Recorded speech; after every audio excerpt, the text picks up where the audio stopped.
Hi, everybody. Welcome to the new normal. I'm your host, Lisa Davis, aka Litecoin Lisa. Today is a VSTEG day. Yesterday was actually Oz Day.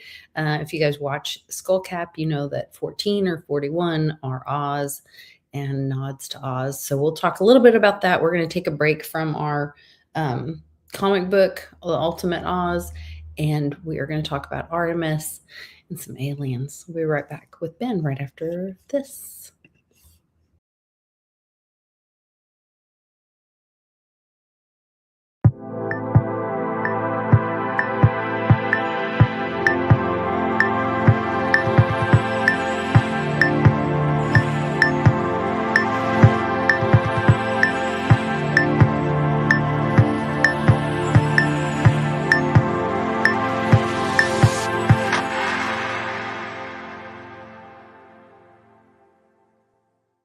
Oh, bummer. My little video didn't have sound. I created it on Grok Imagine and it worked, but I think when I copied it, I had sound turned off. Just for these VSTEG videos, huh? Yeah, just for fun. Okay. Just for fun. I can try. Well, how are you? I'm over it. I'm over it all. Yeah. It's getting down to it. I mean, yeah. I don't know what else to do. It's kind of like it's also very tiring because I've been living this preparatory period decoding the environment with the steganography especially. And if you go through the catalog of videos, everybody that's been deeply into my stuff, they've seen kind of, at least with our flavor in our community, how correct we've been on our suppositions. And starting to get to the point where I think that space alien other is maybe not what everybody thought. Right. Where like direct contact with aliens might not be this physical, hey, we're going to shake hands and we're either going to be diplomatic about it or we're going to shoot each other with phasers. And right. I don't see it going that way. I think our awareness of our mind control that the alien at the hand of the aliens is really what's going to be our defining moment. Yeah. Not a moment. It's our defining era, the defining aspect of the era of maybe disclosure. That's the breaking of time. In Cliff's data, he talks about how there will be no more time. And well, that's the 88, like the spell of time. I think what we're going to finally say, like we've been decoding with the time stuff for about a year now. And it goes deeper in, if you watch my channel, you'll see, I mean, time as a manipulative aspect of keeping us into certain enslaved environments of the mind. It's key. It's, it's key for those that would be putting the time spells on top of us to want to stifle our creativity, even such that over the course of some cycles, some periods, we would better ourselves and instead of getting stuck in these ruts. It's all very sophisticated trap, like Stockholm syndrome. Yes, you get identified. You identify so much with your routine and your schedule and your comfort zone. Your value. Just the fact that our whole society values themselves in their job. Like, hey, hi, I'm Lisa. What do you do? What do you do? Not who are you, your ideas, whatever. And I guess with AI coming along and taking away a lot of jobs, it's going to leave a lot of people wondering who they are. Which could be a good thing because it's a necessary thing. Yourself. It'll be a terrible thing for the people that can't hack it because they'll just expire. However they do. I mean, yeah. I'm just swimming in the soup of other people's anxieties, and I've got my own anxieties right now with life, and it's tough. It's really fucking tough. Even though this is the aspect, like I said, of it's happening. The spell is breaking. What does it really mean for us? And are people really going to get out of their religious doctrines to approach what needs to be approached and solve this? because you have to acknowledge the space alien component. The mind control component, I think, again, is really what we're going to get into. And like that's the bitch of it that gets me too, is okay, we can recognize we have this subliminal programming that's very deep across the entirety of the planet. And how do you do the algebra to work it out, to decode, to defrag it from your own mind? And it goes so deep. How do you know that you're not being tricked along the way with the decoding process? It's very exhausting, but hopefully I guess these efforts of VSTEG are not in vain by the end of it. Hopefully, I think at least it should, in my eyes, provide, with the track record we've established with it already, somewhat of a lens as to what. Well, what I hope is that people see the pattern recognition and then find their own steg, for lack of a better term, but whatever it is that unpacks it for you, whatever that key is for you that makes you trust yourself and know when you hear there's a there, and then you go dig into it and start seeing all the pieces. Well, remember, that's more qualia, I think, than steganography in and of itself. Just to re-clarify for people why I say that is because, qualia is those things that, the guiding aspects of life being lived.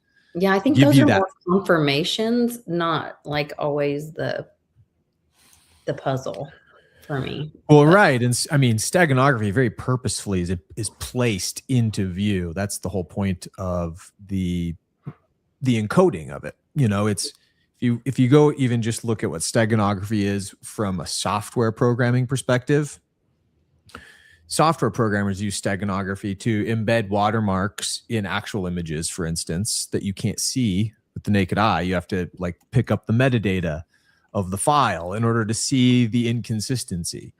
Here's another aspect of steganography, Lisa. Like let's talk forgeries, right? Counterfeits. Okay. So this will lead us into our topics actually today. This will actually help us get back on course, because the forgeries that I'd like to reference are the Kennedy bonds with the NASA program on the back of them. Have you ever seen these? No, but the bond issue is huge right now. Of course, right. So, Jim Willey was telling us years ago that that's what would break the system. And now you're seeing SaVant talk about it. You're seeing lots of people talking about the bond markets and all of those changes. Yeah. I think what I might have to do is pull up Yandex to find an image, because Google's not going to do it for us. Just a second. No, thanks. Here we go. So just while you're looking for that, I was listening to a video today with Sheila Holmes, and I can't remember the guy she was on, but anyway, and she was talking about they're having some meeting meetup this weekend, I think in Florida, with some guy named Mel or something. And then 107 is going to be there. But this weekend is more talking about like healing stuff and whatever. And then when he does his event in Vegas, that's going to focus on fraud and these bonds. And technically the school bonds are the biggest frauds, because we can talk about the school bonds again if you'd like. We discussed it a little bit on this channel before. Mm-hmm. Yeah, I know all about it. The only ones that break, but I can tell you exactly what's happening with the bond fraud. There you go. I just uploaded the image though. Let's start here. Okay. So here's some bond fraud for you. You know what? You don't know what this is. You've never seen this. This is new. This is a new image to you. True. Okay. Well, let's walk through this, Lisa. So, this is steganography. That's what I'm saying. Like steganography, I want people to realize like it's encoded in your environment, so you don't see it, but you do see it subliminally. Otherwise, it won't have an effect, right? Like it doesn't have. It's conveying a message beyond the understanding of the average onlooker. So what this is what do you see on the surface of this? Like, what is it? What is denominated as the value of this note? Up in the upper right-hand corner. $1 billion. $1 billion. Oh, is that $1 billion? $1 billion note. I should put my glasses. Okay. Okay. Yes. Look at what it's a commemorative $1 billion on the back. Oh yeah. These started to get issued. If you look and you zoomed in, it was series 1969. Oh, okay. Right on the face of this. Okay. So they started printing these. You see the space shuttle on the back of this with the lunar lander and the moon, and you've got like a holographic seal. And there was a big to do in the 80s, I think it was, Lisa, some mid 80s, right in the thick of things with the Wall Street financial malfeasance and digital money coming into existence. This predated the passage of those digital dollars in denominated bond form. So each one of these notes is worth $1 billion, essentially off books, because what was determined was that a whole suitcase of these things was commandeered at an airport. I'll have to go look at the story again because it's a buried story that I'm very fuzzy on the details with, because in my report of this, I was investigating some things Joseph Farrell had written in one of his books. It's actually very well documented in one of his books. That's probably the best source to go look up this topic, and is some speculation on what the hell was happening with this. So think about before digital money can transfer on, an open market, you still have to pass value in the dark projects to build your Area 51s, to start your government space programs, to do all of that, right? If you notice, these things are sealed with red, just like the silver certificates were. These things are backed. These things are backed bonds, Lisa, is what the presumption is on these, because of the hallmarks of the note itself. And obviously on the back, the program that they're broadcasting here is the public space shuttle program on the back. There's a lot being said here. The steganography of it is, in my opinion, as I've interpreted this, is all the fake shit that they're telling us NASA's all about is on the back of this note. The lunar lander, horseshit story. Our space shuttle program somehow can't go back to the moon. All this stuff that that has been a fabricated lie through NASA through the 70s. There's this weird blank period with NASA during the 70s and into the 80s where people are wondering like where the funding went, for one. Right. A lot of it's getting funneled, reorchestrated. Remember, Nixon took the gold standard away. But back to the story of when these got commandeered. Remember, a suitcase of these was found. These were just claimed to be counterfeit. Okay. That was the story. It was swept under the rug. That was the accepted narrative. But you're a smart woman. There's an inconsistency just with accepting that story, right? Like it's a counterfeit. It says, so I looked into this on Grok, and it's what you're talking about, the piece of it that you're talking, it gives a lot of interesting information. But this is 2009 Chiasso smuggling incidents. Italian authorities seized what appeared to be 134 billion in fake U.S. bonds from two men, including alleged Kennedy bonds in billion-dollar denominations. These were widely reported as counterfeits. No evidence of genuine billion-dollar Kennedy bonds exist in the legitimate U.S. Treasury history. Okay, but ask Grok then, counterfeits of what? Oh, great point. If there isn't an original article, what can it be a counterfeit of? And that's where this story just has so many loose ends to it, Lisa, where you start asking that question. And there's your steganography even deeper than that, right? Like, what the fuck?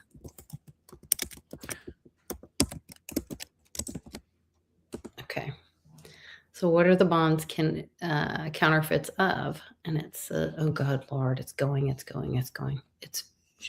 very worried and putting lots of information. Let's see what appeared to be they were presented. They were presented as 1 billion, blah, blah, blah. The forgers implied these were legitimate, but in reality, no such thing as Kennedy bonds have ever existed. The highest Ask it then, in order for it to be a counterfeit, there must be a genuine article of some variety somewhere, correct? Some sort of phrasing like that. Okay, so this US is where the Treasury AI describes them.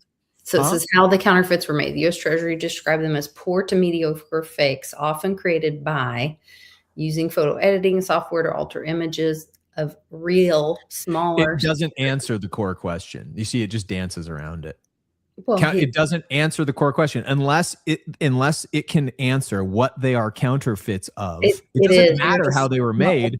It still infers that they're real ones too. So they're saying that the real ones are ones that are smaller securities, something like $100 bill. And then sure, of course, the denomination to billions or millions. And we'll believe that story, right? That makes a lot of sense. It goes from 1 billion down to 100 in denominated face value. Okay. It's very interesting. The thing is I think these are your silver certificates, Lisa. I think these are your $1 billion silver certificate notes. And it all went down to, so if that is true, systems. And this all got funneled. These bonds don't exist anymore, but they were once a legitimate form of passing that value. So, because it's all digitized now. Remember, we're talking 40 years ago with these. Okay, so let me tell you a little bit of this backstory because I think this could be part of it. So originally, John Kennedy, the little guy with all the funny sayings, he's been actively pushing for the return of unredeemed U.S. Treasury savings bond worth tens of billions of dollars, tens of billions to American citizens. In recent Senate floor speeches, including one in December 25, he highlighted that at the Treasury Department, it holds roughly 100 million mature, unredeemed savings bonds with a total value of about 36.27 billion. These are older saving bonds that people have forgotten about, lost track of, or never redeemed. The money belongs to the public, but sits with the federal government, which no longer pays interest on any of them. Kennedy has... Well, why would they? They're redeemable in silver. If that theory pans out, then they wouldn't be paying interest in them. That's a good point. But this is very interesting that could nod to these efforts, and then the value is in the billions and owed back to the people. And we've been buying bad debt. All the technology that's been built years is owed back to us, or the technology that's been built with its expenditure is owed back to us in some form or fashion. Well, that's the same thing. So they were talking about how, like in California specifically, these bonds go and all we the people pay for the bond, and then something like the Olympics, those little cities are built or whatever, or like they made like a whole snow world for the Olympics. I can't remember what it's called, Swan, or I don't know, some kind of city. Yep. And then after it was over, the Olympics were over, it was gifted to Newsom's uncle. Why in the world would a city or entity, a creation, a building, whatever, infrastructure that was paid for by the American people's dollars through bonds then be gifted privately to someone? Because the bond structure has an ownership group. It's owned out of a sophisticated family office. The bonds have an issuer, and the issuer has a customer who buys the bond from them for an arbitrage fee. So Newsom probably bought the majority share of the bonds so that he had ownership over that project. Remember how this works, Lisa? Mm-hmm. Okay, so here's step by step how the property fraud is extolled on the populace across the country. We have two things happening. Okay. We have the school districts eating up all the tax funds, and I'll review for people how that is. The school districts are gobbling up all of the property taxes, but they're not using it in the correct way, and now it's gone. No, It's being, That's what they're that saying. money is being, and that money that's being collected by the school district, step 2, is not being used by the school district, like you just said. It's being funneled off books in secondary mechanisms and special purpose vehicles that essentially end up in places like Ukraine and supporting the Somalis destroy our country from within and all of that kind of shit. So here's what's gone on, though, and how it's gotten to this point. How property tax is assessed on a home is based pretty much solely on its value these days. And its value is established by an appraiser. Or the county assessor. But the county assessor essentially has to act as an appraiser in order to do that. The county assessor, the appraiser, whoever the authority is that establishes the value of the home, has to do so based on comps, is what they say. Yeah. Comparables. Yep. This is not how things happened in the COVID era. You had a bunch of people. Remember, everybody, we had $5 trillion injected into the system in a month. Most of that money went to people that were very impressionable, very corruptible, very incentivized to fuck you over to better themselves. And those people were, in a lot of ways, involved in these appraisal offices. So a bunch of lobbyists with a bunch of direct injected money printed in the Biden administration in their hand, a bunch of lobbyists went to appraisers all across every real estate market you can imagine. And they said, pump up the value of homes. Here's a bunch of money. Do it indiscriminately. Pump up the value of homes so that we could raise the property taxes and we can funnel all of the money that we're printing to all of these areas of malfeasance that we need to support. This was the game they set up. I mean, that was kind of what they did with the USAID as well. Well, USAID was one of the functionaries that allowed this to happen, right? They were pre-existent, right? They were already this NGO kind of thing that started in the 90s, where it wasn't the amalgam that it was where it turned into in the Biden administration. But yeah, these were the functionary vehicles that the money was passed through in order to launder it. It was just a big money laundering campaign. So here's the aftermath of it, though. You have a home value. Everyone in the country now has a home value that it was already inflated to begin with pre-COVID, right. But now it's doubled in value, doubled in appraised value, but it's not worth this. Right. And so all that value is going to come right out of it immediately as we're seeing now, and then some. Mm-hmm. But it allowed for during that time them to be able to charge higher taxes is what you're talking about. Well, they're not going to be able to charge higher taxes anymore once the prices plummet too. They're not going to be able to they're not going to be able to fraudulently appraise these houses when nobody's buying them. That was what they could do before. People were able to afford the wackadoodle appraisals because they too got a bunch of injected money. The economy got $5 trillion, so your average Joe Schmo was able to do that. They loosened all the requirements on FHA. They allowed your average little normie to come in and get into subprime trouble because everything. Yeah. So, appraised values are going down. And one of the knock-on effects of this is school districts have no chance. They will have no more funding after this because what little funding they did get, they scraped off the bottom before they laundered it all through. And that's what keeps the schools going. But there's no hope for the public school system after this, unless it gets in a local community, unless, a philanthropist comes up and they're like, hey, I will fund my local school to keep functioning, but it's not going to be part of a bigger statewide whole anymore. Probably in any state. Is what I got to believe. Well, and once the fraud is exposed for, the corruption that the money went into the bond and that it was misused, if there's clawbacks at all, if it's possible, then that would fail and would fail the school in turn, I would think. But it'll be interesting to see how it all plays out for sure. Yeah. There are 3 different states now where it's at the Supreme Court level, and it looks as if the ruling is going to be in favor of fraud. Yeah. So hold on to your seats. Lots of big things. But back to our tie-in with NASA and Artemis, of course, yesterday. Yeah, this Artemis launch.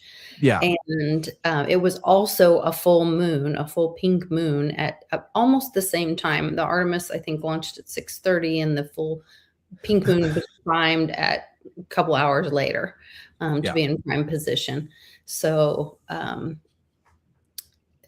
that's interesting. And then I had run some things through and looked on some stuff, and they were saying like the conspiracies around all that is that these launches are actually like kind of a sacrifice or a notice to the gods, and kind of playing into all of that stuff. So it's quite interesting. And then I have a great video to share with you about that. I have a more simplistic theory than all of, the appeasing of the gods. And I think we're at war with the gods. Some of the ritual still is in place for the kayfabe of it, because the sorcery matters to their ritual. Like think about how the rabbis think. They're the ones that worship the Elohim, and they have to do everything ritualistically. They have to do everything systematically. They have to do things in order. And that's the only way. They have to make a template. And but what's happening pretty plainly is what I see, Lisa, is you have Aryans fighting the ancient haplogroup that is not Jews but call themselves Jews today. Yeah, I was gonna say. Okay, you have. I've said this for a long time. If you look at my work going back before 2020, even I said, there's no effing way. You look at the end of World War II's result, and you see the vacated amount of technology that's just gone because the Germans that decided to leave the war took it somewhere else. And then you look at the series of events in just the years right post the war, there's no other logical conclusion you can draw other than those pesky Germans, they're out there somewhere with very advanced technology. Where the hell did they go? Maybe through the plasma. And it's not like they didn't keep advancing said technology even further. Right. These are engineers at heart. They have a mind for. Well, and remember when all the patents came out through the U.S. Postal Service? Gosh, was that pre-COVID or right around there? Something like 60,000 patents or something were released. And on the interview with Sheila, she said that some of those are finally going to be released to the public. And we've all heard the med bed thing and all this, but they're even talking about like anti-gravity kind of vehicles, which I don't know if you've ever seen. I thought it was fake at first, but then if you look at it, if it's done with magnets, it's kind of like a egg or circle shaped thing, almost like a motorcycle. And because of the magnets, and they have those mag trains or mag lift trains or whatever that are supposed to lift off the ground to allow for, no friction. And Ken Wheeler, somebody people can look up. Theoria Apophasis, I think, is his YouTube channel. He's talked about this exotic propulsion for years because he studies ancient Greek, and he reverse engineered how to think about this stuff just from the ancient Greek that he's able to read and decode, and interesting. It's all the spherical objects specifically are exactly as you described. You can create a force vector that comes off one of them and pushes it this way. And it's all about increasing magnetic gain against whatever the environment is, the atmosphere that it's well, and through the years we've seen and heard, the engine that runs on water, all those kind of things. But then something happens to these guys. And now we've had this, it's not McFadden. What is the name of the guy that's missing from Diego Garcia, that he used to be the supervisor of all the crash site stuff and all that. That general is missing. But so let me play this video really quick, and then we'll jump into, because this kind of goes into our we're not suicidal. This an absolutely wild story at a time when we could be on the verge of some kind of disclosure about alien life and UFOs from the White House. They've said this. 4 people who worked in government programs and knew a whole lot about that topic have either vanished or have been murdered. The first was retired General William Neal McCasland, who had ties to UFO programs in the government. He disappeared suddenly from his home in New Mexico in February. He left his phone, his glasses, and his watch at home. He also worked at an Air Force base that reportedly held the debris from the Roswell, New Mexico crash in the 1940s. Then it was Monica Reza, a former NASA engineer who worked directly under General McCasland on advanced propulsion engines. She vanished while hiking in California last June with friends who say they have no idea what happened. Then it was Nuro Lareyo, the director of plasma science at MIT. He was murdered in his home in Boston in December. And then it was Carl Grillmar, a Caltech astrophysicist who discovered water on another planet where there may have been life. Carl was murdered randomly in his home last month. Our next guest says this was not a coincidence. Everybody's. You want to bet that planet was Mars? There's just too many of them disappearing, Benny. Nothing happens by coincidence in this town or around this town. Tennessee Congressman Tim Burchett is joining us. He's also a member of the Oversight and Foreign Affairs Committee. Congressman, good to see you. What do you think's going on here? Well, I don't know exactly. I just know there are no coincidences in this town. These folks have disappeared or died mysteriously, and there's the only thing that ties them together is the fact that they worked on things that are dealing with outer space, whether it's UFOs or nuclear secrets or missiles or what have you. But I think we need full disclosure. When I'm in a meeting, in a closed door meeting, and I ask about the president's points on these, and then I'm told by some arrogant, unelected bureaucrat that the president is on a need-to-know basis, I think that says everything that needs to be said about what's going on. I think there's an arrogance, there's an underlying, and I talked to the president about this. I said, it's just layers of the onion, Mr. President. You peel one off, and there's another one underneath. You put your top people in, and it's just too much to clear out in 4 years. And it's just, we've got a real problem, I think, in this area. And I think you've got some arrogance. When I sit in a meeting and some little punk with a man bun is sort of running the show, and you have decorated military officers in the meeting there that are basically unallowed to say anything, and you can read their faces of what's going on. Well, General McCasland, he was not a minor player at Wright-Patterson Air Force Base. He was there for more than 35 years. At one point, he was the top guy at that base, and he just disappears. His family has no idea what happened. Do you think the cases are connected, or do you think this is just some absolutely wild coincidence? Because all 4 of these people are also connected in some way. Yeah, I think some of them could be a domestic issue, but I think overall, I think there is a connection there. Okay, so you do think this is a conspiracy? I don't think we're ever going to know, because it'll come out, and it gives enough time for the trail to go. It's like when a kid in Washington, D.C. gets, they find him dead, and they claim that he was mugged, yet his watch and wallet and he's got cash on him are not taken. But that's just the story that's put out, and that's what we believe. So I just do not believe this is by coincidence. And people just do not disappear. And the connections between all 4 of these people. Not in this day and age. No, you've got to have some real inside type of operation. Okay, I want to play you a soundbite. Former colleague of yours, Matt Gaetz, making some pretty shocking statements yesterday about. You hear what you just said, Lisa? I think he betrayed what I think about the story too.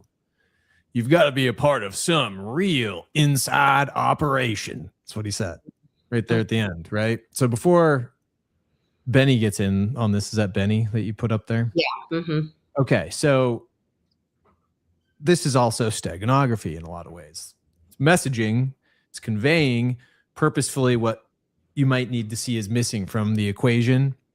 And I challenge people to think this way about these stories, because it matters for the motive involved. People have a tendency to jump to a conclusion with a story like this. And I got to believe, if you check a comment section on the video on YouTube there, people are like, they're definitely dead.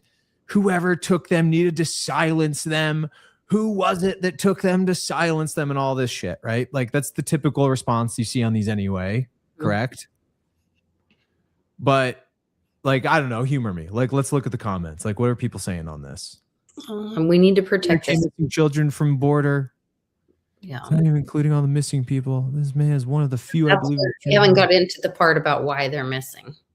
So that's like the missing 411 and all that shit. So here's why they believe they're missing. I had someone come and brief Well, they me are who was missing. in a Like that- military okay, uniform, like, worked for the United hold on, States Army, hold on. that was briefing me on the locations of hybrid breeding programs where captured aliens were breeding with humans. This is to right. create Hold the on. hybrid Before we races get into that this, could engage- please just humor me. I knew we were going to get into some crazy shit. I want to have a clean palate getting it before we get Matt Geit's take on it. Because he's starting to talk about hybrid alien breeding programs and all this shit that just like, it's one of those things that whips people up. And I want people to perhaps take a different tact with a story like this. Maybe consider that they are missing, but they might be missing for a purpose that's not because they were snatched up and executed somewhere. Okay. Think again about motive, because that's the jump to conclusion that people will take with a story like this, is that whoever their captors are up to no good. But what if the fact remains here? They all worked together in some capacity before. That's the through line that I caught. What if they were taken by an agency that needs all of them to collaborate together to solve a problem?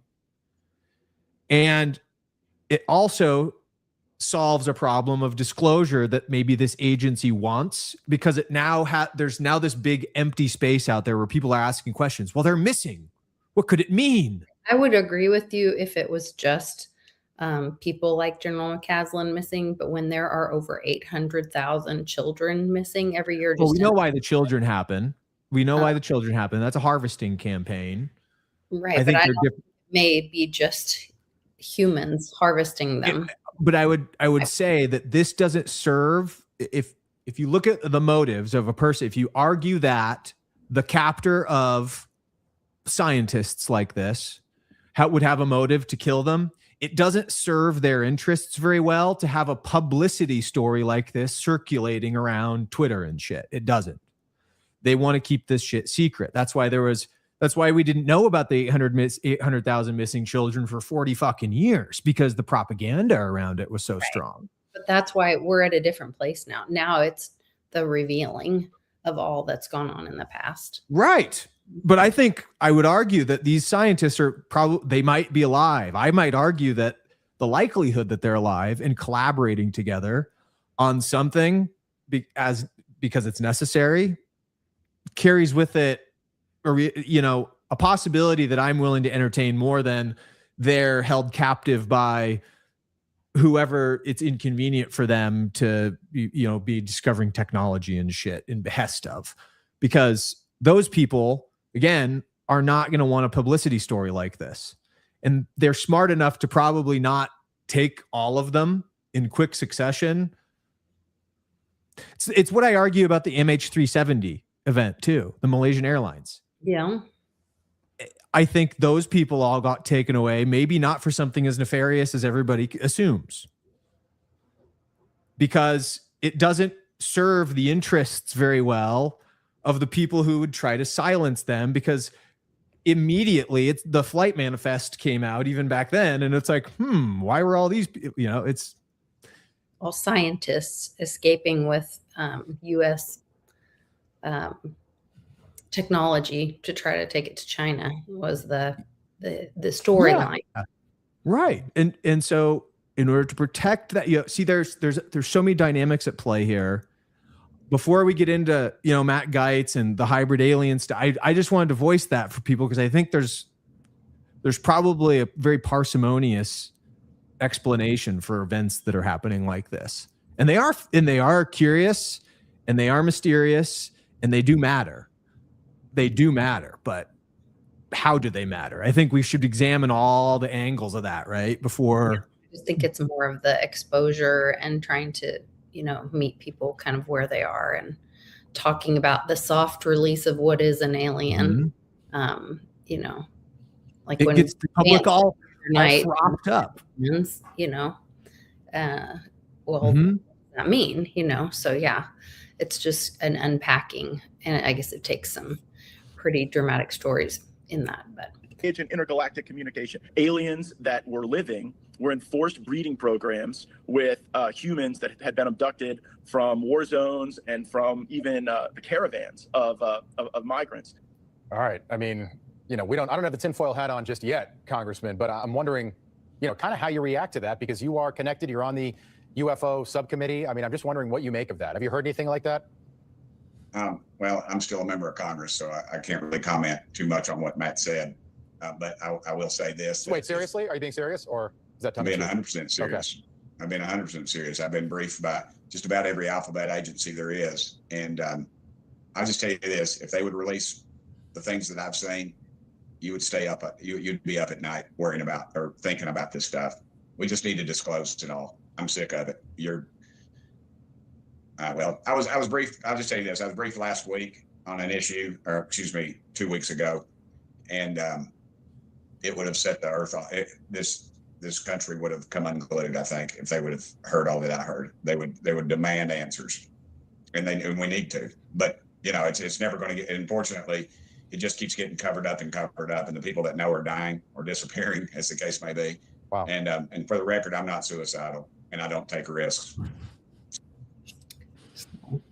I do think it's a disclosure coming, and that's what they're starting. Yeah, this is all teeing up for it, though. This is all very purposefully planned. Like, they put that guy in that seat to be all reticent. But well, if I'm troubled by this. If you knew what I knew, you'd stay up at night. It's a setup. It's the setup of the emotional impact. And yeah, we're gonna have it, but people need all of this fucking trapping. Unfortunately, I think they do. I think it makes it palatable somehow if there's drama associated where they can episodically uncover it, and it will probably save their lives to do it this way. Is why it's being engineered in this fashion. Truly, because it's too much for most to take. Too many people that are inculcated into any religion, whatever it may be, won't be able to take what's coming unless it's served up a little bit with this narrative associated with it, Yeah. But yesterday, I think, was a nice little test run of that. Like that blends nicely to get again back to the Artemis missions. It's no secret to anybody that was on the internet yesterday that there was a rocket launch, the Artemis 2 rocket, and conveniently placed on April Fool's Day. Mm-hmm. I think also, Lisa, things like this are very purposefully, they're tests of the water of the people in charge of that narrative to see the reaction that the internet has, to see how much of the bullshit they're actually seeing through. It's a litmus test to how well they're doing with the disclosure process, right? Mm-hmm. I think people miss the point of things like what happened yesterday, because it just comes out of nowhere. It doesn't really have a big announcement. It's like, oh, well, the conditions are right. We're launching today, It's okay. All right. And it wasn't exactly like that. There was like a couple of days advance notice, but this is how they do it. Like, well, it was so favorable. We had to do it. We had to do it. We were going to miss the window to get it to the moon, to do the slingshot maneuver. We had to do it, Mm-hmm. And it's all a bunch of hooey, and people are now seeing through it.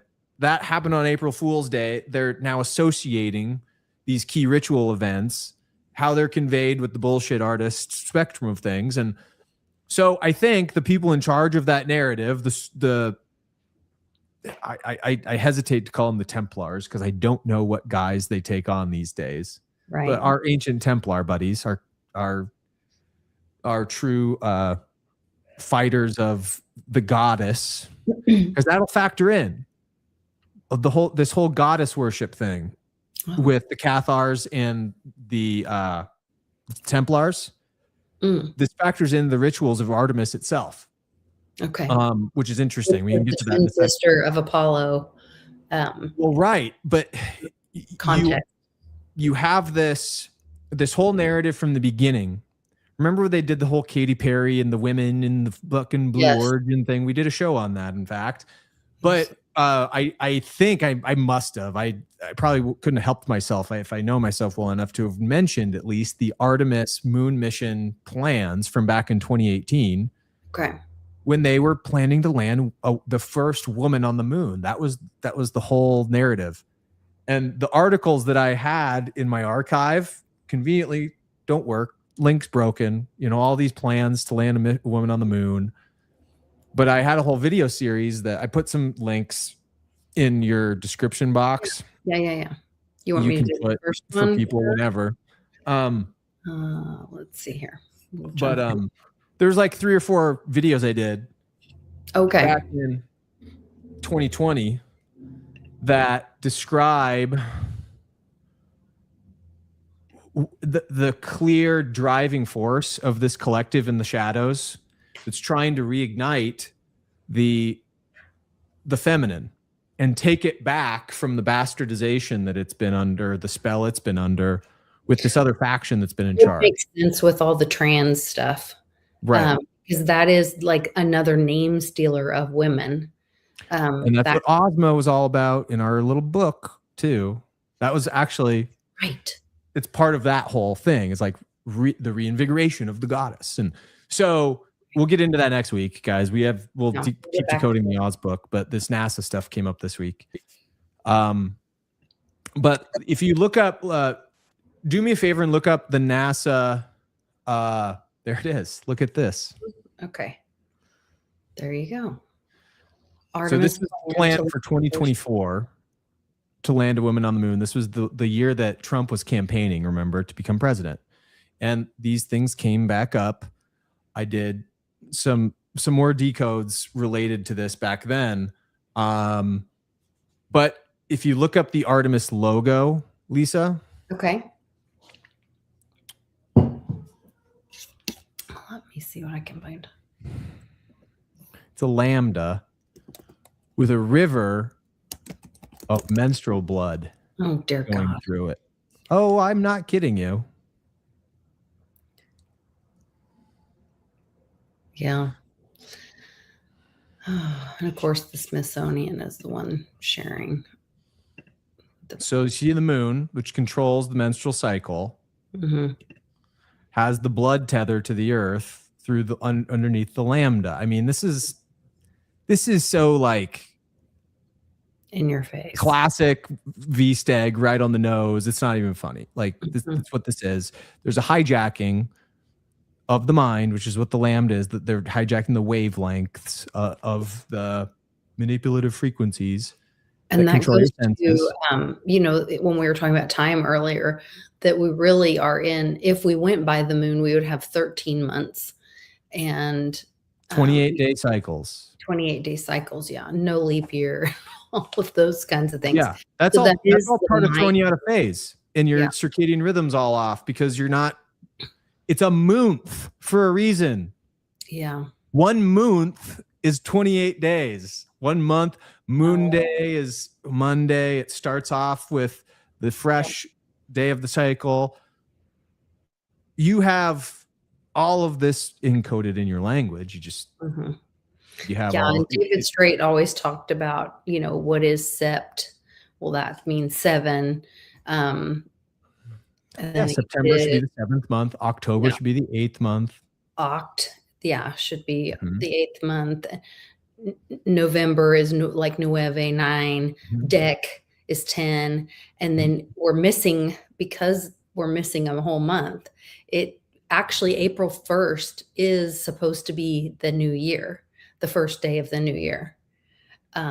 If we had 13 months and 28 days in each of those. So happy New Year, everyone. Well, and it's August and July, they're inserted to throw you off. Do you know why?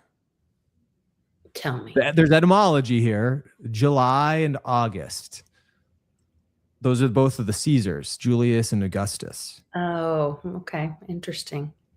This is all part of, again, this is your Anatoly Fomenko who fucked with history lesson.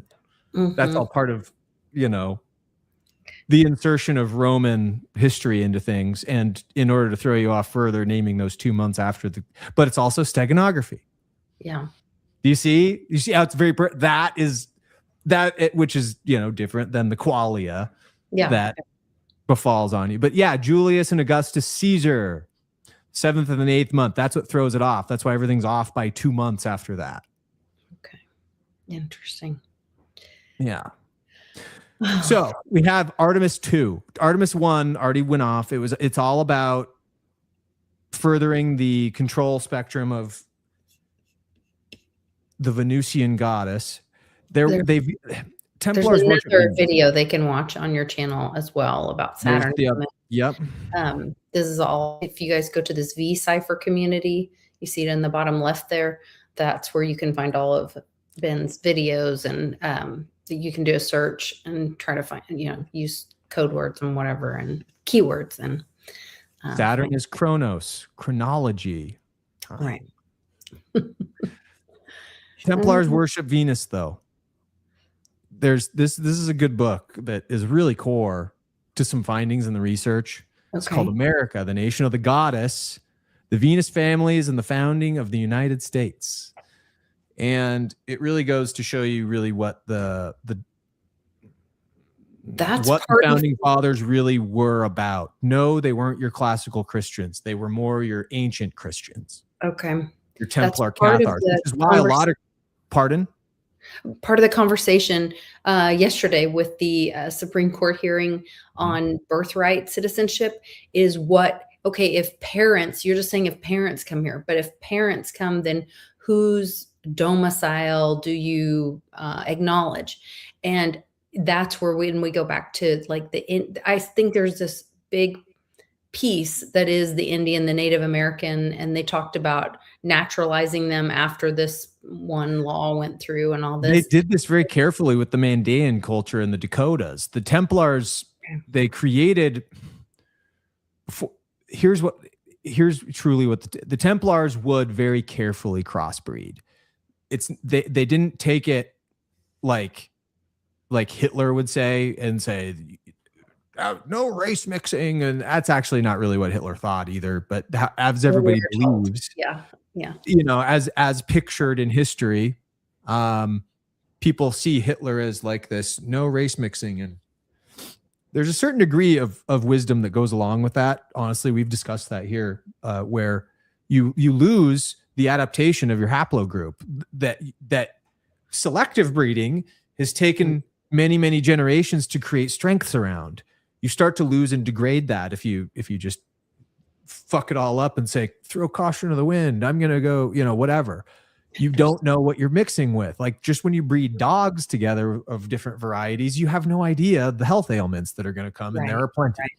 Right. So that's reason number one. It's just not very wise to not think through that aspect of it. But the way the Templars, as I understand it, used to think about this, because when they came to the Americas, they had a spiritual understanding. They wanted to meld with the place. They didn't want to take it over or conquer it, but they did want to revive it because it was ancient Tartaria. It was their kingdom of their ancestors. They had motive to come here. It's not like they wanted to conquer the natives, but there were now natives living here. Mandaeans were big giants, like 10 feet tall, lived in the Dakotas. Those are in their stories and in Native American culture that talking about the giants killing. That's part of the reason they up in the not the Pueblos. What are those? In the mountains and the sides of the mountains and stuff, because they were hiding from the giants. Well, those were different giants. Those were like your Nephilim. Okay. And those were truly gigantors. Like they were. There's a lot of giant history to dig into within. You're talking more about. So Sean had told me there's like actual stories or whatever about just really big men, giant. Yeah. Yeah. Of course. Yeah. They were all over Russia. The Mandaeans were an entire culture of this. Lewis and Clark interfaced with them on their journeys. These parts of Meriwether Lewis's journals are missing famously, like a whole 6-month period where they're holed up for a winter with the Mandaeans. Yeah. And the Mandaeans by that point in time had already brought knowledge forward from the Templars, because this is what the Templars would, they would find a strong stock that they said, it would be advantageous to crossbreed. But before we do, we want to make sure we mix with them in ideas and shit. Before we go mixing with them with sexual activity, make sure we vibe with these people and make sure we can create a solid foundation around everything and make sure that we can, do this right. I want to bring knowledge to the table. I want to learn if they have knowledge to give me. And we want to create that bond first, right? And then once the honor system and merit was all established, they'd say, we can vibe. Let's set somebody up together and marry them off, and boom. So, you have a lot of this ancient idea from Tartaria, from the way things used to be, that were carried forward back to the Americas here to reestablish the new kingdom. They did call it New Jerusalem too, by the way. I mean, it's not a Judaic term or anything. I mean, that's what the Templars used. Wow. Because they were archaeologists at the core, and they knew the ancient past, and they knew the history therein, and the real history, not specifically what's in the Bible, but yeah. Anyway, we have them as our core foundation for the founding fathers. It's that stock that the founding fathers came from. It's no surprise that you have a nation founded on these principles, and why Masonry seeps into it too.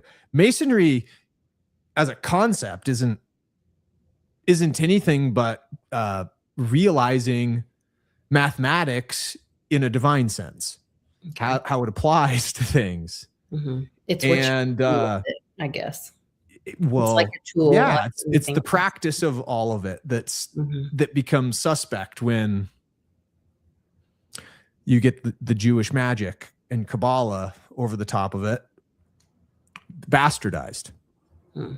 It's all ancient Hermeticism from Egypt. It's just how you use it. It's you use it in this sorcery way, or do you use it in this, and that is the thing about the Wizard of Oz from Oz, is he has pure-ish intent. He's a human, Yeah. He's imperfect in his intent, but he's not evil in his intent either. He's justified, he thinks, in how he acts. But he does it immaturely and imperfectly. But it's that striving. It's like Luke Skywalker learning under Yoda, where he stumbles through it. Like you can see the greatness underneath it, but there's work still to be done. But anyway, do you back to wrapping this back, kind of how people are seeing events like April Fools and Oz? I do think it's interesting that, don't you agree with me that, like, just in a year's time, where we have people just calling bullshit on bullshit, people you would have never thought would call bullshit on bullshit about an April Fool's joke, about a rocket maybe or maybe not launching. Well, now there's all these videos coming out that, like, an airline stewardess saw it out of the window, and I saw that thing. There's no fucking way that's in the rocket trajectory. Did you see it? They were at 30,000 feet and it was already leveling off. Don't tell me that was a fucking rocket. You got several tens of thousands more feet to go straight up into orbit if you're actually going to obtain terminal velocity and escape. Yeah. I saw that photo. That was such bullshit. I mean, you know what I'm saying, right? With the angle of departure on the on the trajectory of that object. No, they don't have it pulled up or anything, so I can't share it. But it looked more like a ballistic missile than anything. It might have been stewardess catches ballistic missile seconds before interception. It might have been. So crazy. Well, that's kind of what I wanted to talk about. I'm excited that we got into the bond thing, because that was something I didn't know about, those Kennedy bonds. And then to hear that that Goofy Kennedy, I can't remember his name, is currently, or was in December, just talking about, hey, there's literally $36 billion that should be released to we the people. And no one hears about that. But we're all watching the Artemis go around the moon. And if it's 36 billion actual US constitutional dollars backed in silver. Yeah. I think that's what he means. I think you're right. Which means it's not the inflated Federal Reserve. $36 billion actually is a lot of money again when you consider that. $36 billion, you just like throw your hand at it nowadays, but it's in its actual constitutional dollar value amount, 36 billion. I can't even imagine. How many ounces of silver is that? Like, what's the rough math? Backed in silver. I don't know. I'm doing the math on that. Silver, just let's use silver in terms of 1964 when they stopped making the coinage. An ounce of silver was worth about $1. So it's good representation. It was like the last time an ounce of silver was like $1. So that's easy math. That's 36 billion ounces.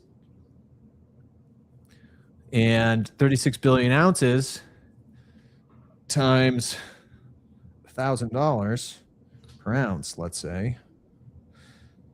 Yeah, Cliff did share something where they're talking about that they're already buying futures for December at $900 to $1,000 an ounce for this year.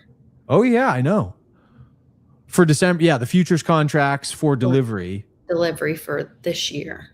For the end of the year, yeah, I was hearing that $800, and they're being sold. Like it's not like they're just sitting on the market with an ask and no one's hitting the buy button. No, it's active. It's getting purchased. So $36 billion times 1,000. Wait, let me just do this right. 36 million. 36 billion times. Because in your mind, you're saying each one of those bonds should be backed by an ounce of silver. And that's where you're getting this justification for where is that silver and then what it's worth now. Well, it's backed by an ounce of silver because the Constitution says 375 grams of silver is $1. Okay. That's my assumption, and that's my base case assumption for just this rough math, because if you're going back to US money as defined by the Constitution, 375 grams of silver is $1. So it does say depending on the date of the bond. $36 trillion is the amount that you get, which is the US debt. Well, there you go. So there you go. It's I'm sure it's $1 billion in constitutional money is your actual debt figure as backed by silver. Ben, it's a coincidence, I'm sure. Well, I look at everybody. It's also no coincidence that there's some steganography involved on TV. If you want to go watch Apple TV's For All Mankind series, this is on my list. Season 5 started this week too, right on the heels of all this Artemis moon mission stuff. And to me, that's always been steganography that's conveying more likely what our space program has been, unbeknownst to us. Collaborations with other nations to probably get to Mars. And NASA, curiously, in this show, the letter A in NASA is a delta, not a lambda. If you notice, the official NASA logo, as we see it, our official NASA logo. Yeah, it doesn't have the letter A's are lambdas, meaning what? They're lying to you. That's the signal that it's fucking fake because it's got a lambda there. They're mind controlling you with the lambda, just like Clockwork Orange. So the fact that the fake fiction version on Apple TV has deltas instead of lambdas has always been, to me, this is more of a script and it's of what actually double delta occurred. Too. It's like a 5x5 because look at the A and the A. So for all mankind, there's double deltas. Just like in delta is like this is the delta. That's a calm. It means it's yeah. I've gone over all that exactly. All that stuff has been in my work also. And there's an other on the moon. Whether it's the Selenites, whether it's the Germans, we don't know yet. Demons. But the show only explores it like once a season. It like infers that there's like, ooh, this other that's out there as we're putting bases on the moon and Mars, and it's this big public affair. Well, now I have a new series. I just finished my documentary on Trump's mother, which little tidbit for all you that watch me or have watched me for years, you know that I know there's something going on with the post office. Guess what Donald Trump's mom's dad, so Donald Trump's grandfather, guess what he was? A postmaster general. Postmaster general, huh? Okay. Yeah. I love it. I love it. Okay.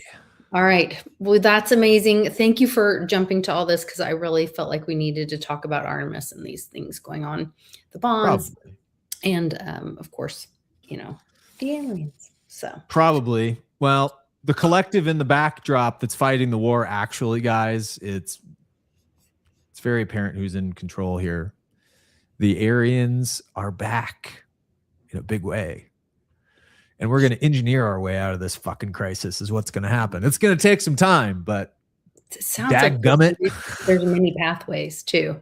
I mean, with Kennedy bringing up these old bonds, the bond crisis. Well, Kennedy didn't bring them. They were made with his visage on them.